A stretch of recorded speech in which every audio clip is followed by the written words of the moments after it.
this is my review for Movie 1 Bonecrusher. Bonecrusher is the landmine clearing vehicle that they use over in Afghanistan and Iraq to clear mines off the road. He's got a pretty nice vehicle mode. It's pretty cool. One thing you're going to hear a lot in this review is that I don't like the fact that they made him a deluxe. That's a complaint that I think virtually everyone has, but I just thought I would point it out. I do not like the fact that they made him a deluxe. I think a Voyager would have done. Leader, I think, would have been pushing it. But anyway, for what you get, he's a pretty nice figure. He does have some pretty nice detailing. He's got the Bonecrusher symbol back here with the bulldog crushing the... There's some kind of bones, I'm not sure what they are. He's got the ladder detailing up here, and he does have the giant mine-clearing claw, which is... I read somewhere it's a little bit longer than what they actually use over in the wars. But still, for what you get, pretty nice. There's a little lever right here. You can separate these and push on it, and it'll open up and close when you push it back, so it can definitely pick up some mini cons and, you know, chuck them over off the side of the road like he did in the film. But yeah, pretty nice vehicle mode. He doesn't roll too well. Particularly, this third wheel is a pain to get to roll. He doesn't roll too well just due to the way that he's designed. He rolls pretty well on wood, but on other surfaces, especially carpet, not so much. To transform him, you want to flip those wheels up, and then you want to flip that down, move off to the side. Then you want to, there's a little pegging system right here. You want to unpeg that little tab, like that. And I usually flip it down. I think that gives them a little bit more range of posability. Like that. Again, like that. So the wheel bends in. So you can do some weird ankle stances.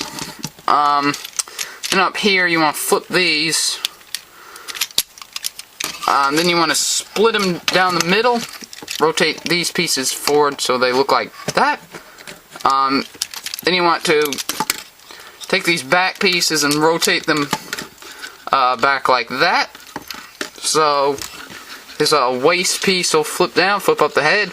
He does have a very accurate movie head sculpt. I really like the head sculpt. That's pretty much the best thing about the figure, in my opinion, is the head sculpt.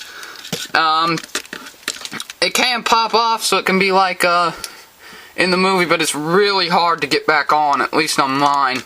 So I'm not going to do it. You want to get his arms out, which are, just due to the way that they're hinged in, they're very easy to pop out. Another complaint I have about this figure. But anyway, then you want to flip those up and rotate his arms around, like so. Then you want to flip this back. Then you want to flip these down. I usually angle them off like they are in the movie, just slightly, about halfway down below the wheels. Then you want to split them like that. Then you want to get him to stand, and there you have Bonecrusher in his Hockey Man robot mode. He's decently posable. He's got some ball jointed hips, hinged knee, which is really a tight knee. I'll probably loosen that up as soon as I'm done shooting this. Pivot right here, hinge here. Hands go in and out if you want.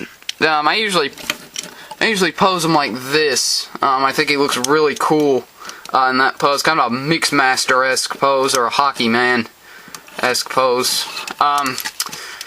But anyway, he does have a ball-jointed head, as well, as I pointed out. And also these hinge in for some interesting poses. He can actually kinda do the rollerblading thing if you hinge these up and then just have him rolling along on one wheel. I usually don't do that, but I just thought I'd point it out that you can kinda do it. It's really unfortunate that they didn't incorporate that gimmick. I think that would have been so cool. And another thing is that I'm definitely sure they would have incorporated that had they made a larger size. I really wish they had made this a larger figure. He also does have the gimmick of where you flip out his arms and they become super extended, so he can grab mini cons and fling them back and forth and kind of like, yeah, up and things like that. I guess you could also use it to, use it as a super slap, something like that.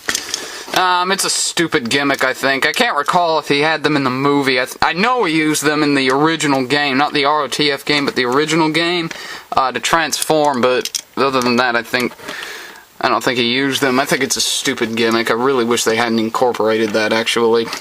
But, yeah, for what you get, it's a decent figure. If you're a fan of Bonecrusher, and this is the only real way you can go, unless you buy a $850 custom, which I don't plan to do at all. But for what they did, they made a pretty nice figure.